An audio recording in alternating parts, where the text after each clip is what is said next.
नमस्कार दोस्तों, read and pass GS में फिर से आपका एक बार स्वागत है। मैं धीरज कुमार आपको आज आधुनिक भारत के अंतर्गत एक बहुत ही जानदार टॉपिक 1857 के विद्रोह के बारे में बताऊंगा।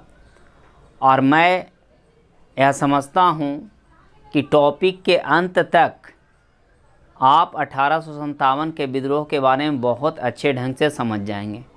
हालांकि मित्रों, इसको हम कई भाग में बांटे हैं ताकि 1857 से जुड़े सारे आपके कंसेप्ट जो हैं क्लियर हो जाएं। तो हम 1857 का विद्रोह जो है एक कहानी से स्टार्ट करूंगा।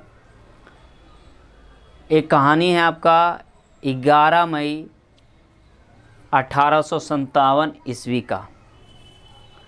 दिल्ली के लोग सोए हुए थे। अचानक उनके कान में इनकलाब का गूंज गया। जब लोग जागा, बाहर देखा तो सड़कों पे हजारों लाखों के संख्या में लोग जो है उतरे हुए थे, जिसमें सैनिक की संख्या ज़्यादा थी। ये सैनिक जहाँ कहीं भी अंग्रेज के दफ्तर मिल रहे थे उन्हें तोड़ फोड़ रहे थे, आग के हवाले कर रहे थे, और जो भी अंग्रेज अधिकारी थे उसे मार पीट रहे थे।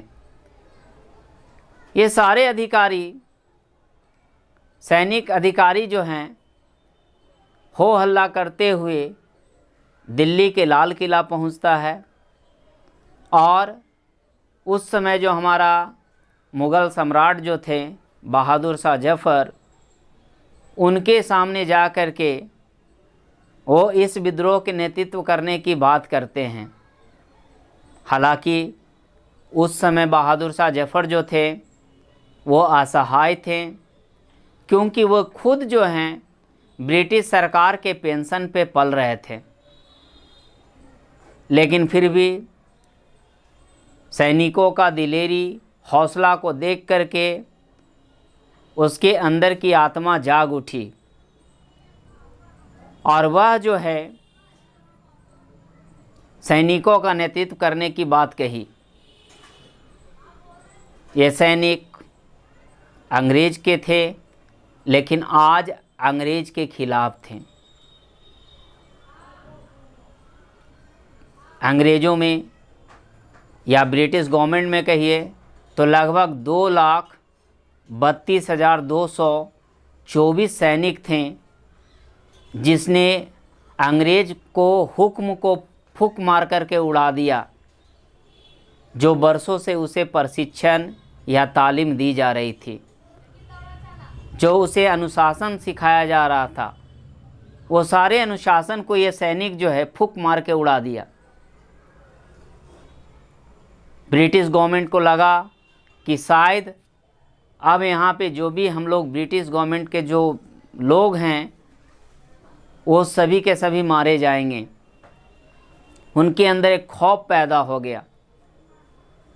लेकिन मित्रों, आपको बताना हम ये चाह रहे हैं कि इतना बड़ा विद्रोह जो हो गया अचानक, तो इसके पीछे कारण क्या है। हालांकि हम कारण को खोजते हैं कि तत्कालिक कारण था आपका एनफील्ड राइफल, जिसमें आपका कारतूस को दांत से खींच करके लगाया जाता था। वो जो आपका चर्बी का होता था, वो चर्बी जो है सुअर और गाय का होता था, और जिससे आपका हिंदू और मुसलमान दोनों को जो धर्म है उस पर काफ़ी आपका गहरा आघात पड़ा था। क्या ये कारण था? तो आपको बता दें मित्रों कि अगर इसके तह तक हम लोग जाते हैं तो इसके कई कारण उभर के आते हैं, जिसका ये परिणाम था। पहले हम लोग समझते हैं, थोड़ा सा बैक में जाएंगे तो बहुत ही आसानी से इसको समझेंगे। 100 साल पहले हम लोग जाते हैं, 1757 का विद्रोह की बात करते हैं, प्लासी का युद्ध की बात करते हैं। तो वहाँ पे आपने देखा कि अंग्रेज जो है एक षड्यंत्र के माध्यम से सिराजदौला के सत्ता को उखाड़ फेंका। पूरा बंगाल की जनता यह जान गई थी कि सिराजदौला की हत्या या सत्ता से हटाना एक आपका राजनीतिक षड्यंत्र था। और जो वहाँ की जनता थी, जो सिराजदौला के सत्ता से प्यार करता था, वो अंग्रेज़ों के खिलाफ़ हो गए। लेकिन उसके पास इतना शक्ति नहीं था कि वह अंग्रेज़ों से लोहा ले सके। बस उसे एक वक्त का इंतज़ार था। उसके पहले थोड़ा सा अगर हम जाएं तो देखते हैं कि जो भी यूरोपीय यहाँ पे कंट्री आए, जो साम्राज्यवादी देश थे वो आए, वो यहाँ पे व्यापार के व्यू से ही आए थे। उनका कोई मंशा नहीं था कि इसके राजनीतिक या किसी सामाजिक कोई किसी प्रकार का हस्तक्षेप किया जाए। वो साम्राज्यवादी देश के रूप में आए। और मित्रों, आप समझिए यहाँ पे दोस्तों कि साम्राज्यवाद का अर्थ क्या होता है। तो साम्राज्यवाद का अर्थ होता है कि जब एक शक्तिशाली देश अपने से कमज़ोर देश पर प्रत्यक्ष अथवा अप्रत्यक्ष रूप से उसकी शासन का भाग दौड़ अपने हाथों में लेकर उसे हर प्रकार से शोषण करे, चाहे वह सामाजिक रूप से हो, आर्थिक रूप से हो, राजनीतिक रूप से हो, तो हम इसे साम्राज्यवाद कहते हैं। और इसका सही उदाहरण जो है ब्रिटिश गवर्नमेंट या अंग्रेज़ों ने प्रस्तुत किया। ब्रिटिश गवर्नमेंट यहाँ पे तो आया था व्यापार करने के लिए, लेकिन वह धीरे धीरे भारतीय सभ्यता संस्कृति को नुकसान पहुँचाना शुरू कर दिया। भारतीय सत्ता में हस्तक्षेप करना शुरू कर दिया। धीरे धीरे यहाँ की जो आर्थिक, सामाजिक, राजनीतिक था, हर क्षेत्र को कमज़ोर बनाता चला गया, जिससे भारतीय जो लोग थे उसकी परंपरा पर काफ़ी ठेस पहुँचा। उसकी आत्मा झंझोर गई। तो जाहिर सी बात है कि इसका तो वो बदला लेना चाहता था, लेकिन सबको वक्त का इंतज़ार था। 1857 के विद्रोह के पहले बहुत सारे ऐसे विद्रोह हुए जो कृषक समाज के द्वारा नेतृत्व किया गया, आदिवासियों के द्वारा नेतृत्व किया गया, सन्यासियों के द्वारा नेतृत्व किया गया, सामाजिक परंपरा को मानने वाले के द्वारा नेतृत्व किया गया, व्यावसायिक लोगों के द्वारा नेतृत्व किया गया। वो सभी जानते थे कि आज हम जिस तरह के जिल्लत की ज़िंदगी में पहुंच रहे हैं या जी रहे हैं, इसका सीधा जिम्मेवार आपका अंग्रेज़ गवर्नमेंट है या ब्रिटिश गवर्नमेंट है, और इसे सबक सिखाना होगा। इसीलिए हर कोई चाहता था कि वो अंग्रेज़ से बदला ले, लेकिन बदला कब ले इसका कोई फिक्स टाइम नहीं था। भारतीयों को जो जख्म दिया गया था, जो दर्द दिया गया था, उस दर्द को 1857 के विद्रोह में दिखाने को मिला या देखने को मिला। क्योंकि एक भारतीय कब तक इसका इंतज़ार करता। ऐसे 1857 के विद्रोह के कई कारण हैं, जिसमें आपका राजनीतिक कारण, आर्थिक कारण, सामाजिक कारण, धार्मिक कारण, बहुत सारे ऐसे कारण हैं जिसका हम चर्चा एक एक पार्ट करके करेंगे।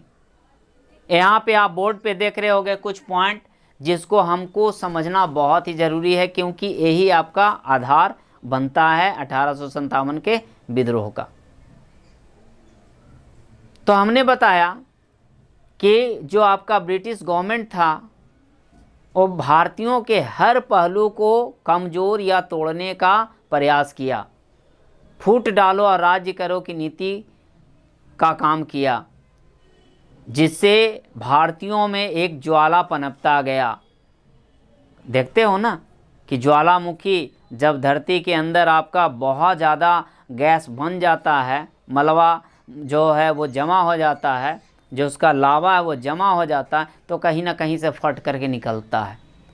बस 1857 का जो विद्रोह था वो एक पॉइंट था जहाँ से ज्वालामुखी फट करके निकला। और इस 1857 के विद्रोह में हर तबके के लोग जो है भाग लिया, चाहे वो किसान हो, मजदूर हो, किसी परंपरा सभ्यता संस्कृति से ग्रसित हो, हर लोग, आदिवासी हो, हर व्यक्ति जो है अपने गुस्सा को, अपने रोष को बाहर निकालने का प्रयास किया और निकाला भी। ये बात अलग है कि 1857 के विद्रोह में हम असफल रहें, लेकिन इसके बावजूद भी 1857 के विद्रोह को भारतीय स्वतंत्रता का प्रथम संग्राम माना गया और अंग्रेजों ने महसूस किया कि ये अब आज़ादी छीन के रहेगी, यानी ये लोग अब आज़ाद हो जाएंगे, वो जानते थे। इसीलिए उसने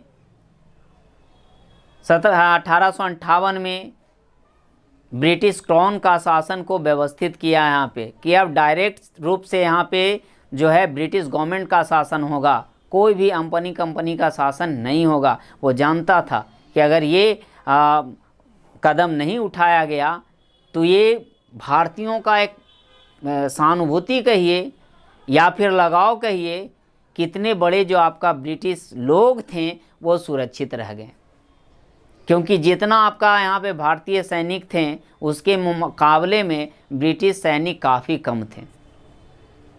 तो यहाँ पे जो डेटेड हैं उसको हम लोग थोड़ा सा जानने का प्रयास करेंगे। एक है आपका 23 जनवरी 1857 दमदम, जहाँ पर सैनिकों ने कारतूस को प्रयोग करने से मना कर दिया। आपको बता दें कारण तो कई एक था, लेकिन तत्कालिक कारक में आपका जो अब बात किया जाए तो वह है आपका एनफील्ड राइफल, क्योंकि 1856 में जो राइफ़ल थी ब्राउन बेस वो थोड़ा सा टेक्निकली कमज़ोर था, तो इसके जगह पे एक नया टेक्निकल आपका राइफ़ल एनफील्ड राइफ़ल आया, जिसको चलाने के लिए कारतूस को दांत से खींचना पड़ता था। अब लोगों में अफवाह फैल गया कि ये जो आपका कारतूस है जो है आपका चर्बी का बना हुआ है, चाहे वो चर्बी गाय का हो या सूअर का हो, जिससे हिंदू और मुसलमान के दोनों धर्म है वो प्रभावित हुआ। अब देखिए, तो यहाँ पे जो दमदम के सैनिक था वो मना कर दिया, बोला मैं जो है इस कारतूस का उपयोग नहीं करूँगा, जिससे ब्रिटिश गवर्नमेंट काफ़ी उग्र हुआ। हजारों सैनिकों को उसके पद से हटा दिया गया। जस्ट इसके बाद 26 फरवरी 1857 ईस्वी को बहरामपुर 19वीं जो आपका बटालियन था उसके भी सैनिक जो है कारतूस का प्रयोग करने से मना कर दिया, बोला भैया हम भी नहीं करेंगे, क्योंकि ये हमारे धर्म के खिलाफ है और मैं अपने धर्म को भ्रष्ट नहीं होने दूंगा। इसके बाद 29 मार्च 1857 को बैरकपुर छावनी में जो आपका 34वीं बटालियन था, वहाँ पर एक व्यक्ति था मंगल पांडे, ब्राह्मण जाति से बिलोंग करता था। उसे बहुत ही प्रतापित किया गया उस राइफ़ल को चलाने के लिए, छोड़ने के लिए। उसने भी मना कर दिया, भैया मैं भी नहीं चलाऊंगा। लेकिन जब बहुत ही ज़्यादा उसको शोषित किया गया, मारा पीटा गया, तब उसने गोलियां तो चलाई, लेकिन किस पे चलाई? तो सर्जेंट हुरन तथा बाग पर। 2 सैनिक अधिकारी था, उसको वहीं पे ढेर कर दिया, लोहड़ा दिया। क्योंकि मंगल पांडे जानता था कि अगर एक हम अपने आप को क्या कह सकते हैं उसको बलिदान देते हैं तो इससे हजारों लोगों में हौसला आएगा। हुई भी बात ये सही। उसके बाद 8 अप्रैल को मंगल पांडे को फांसी दे दिया गया।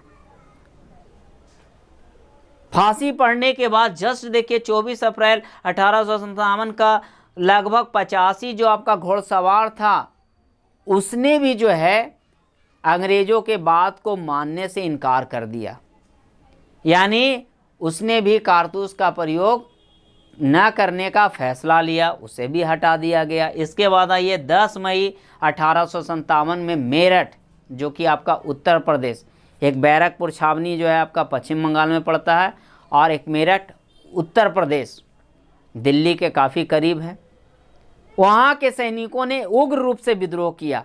बोला भैया मैं तो बिल्कुल ही नहीं करूँगा और इतना ही नहीं, उसने वहीं पे हंगामा विद्रोह करके आज़ादी का भी घोषणा कर दिया कि अब हमको आज़ादी चाहिए, प्रयोग तो छोड़ दो।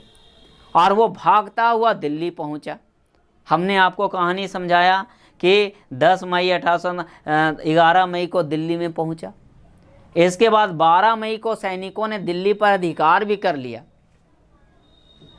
इस प्रकार से आप देखें कि जो भी भारतीय सैनिक था उसके साथ आम जनता भी शामिल हो गया, चाहे वो कृषक वर्ग हो, व्यापारिक वर्ग, क्योंकि हर कोई टूटा हुआ था। तो आप यहाँ पे समझ गए होंगे कि जो आपका 1857 का विद्रोह था, सिपाही विद्रोह या प्रथम स्वतंत्रता संग्राम, तो इसके पीछे बेसिक क्या था। अब इसको हम लोग डीपली जानेंगे कि इसका राजनीतिक कारण क्या था, इसका सामाजिक कारण क्या था, आर्थिक कारण क्या था, धार्मिक कारण क्या था। तो नेक्स्ट टॉपिक में हम लोग इसको विस्तार से जानने का प्रयास करेंगे। तो आप इसको बार बार देखिए ताकि आपको 1857 के विद्रोह से जो बेसिक चीज़ें हैं वो आपको समझ में आ जाए। तो अभी के लिए इतना ही। धन्यवाद। फिर मिलेंगे नेक्स्ट वीडियो में।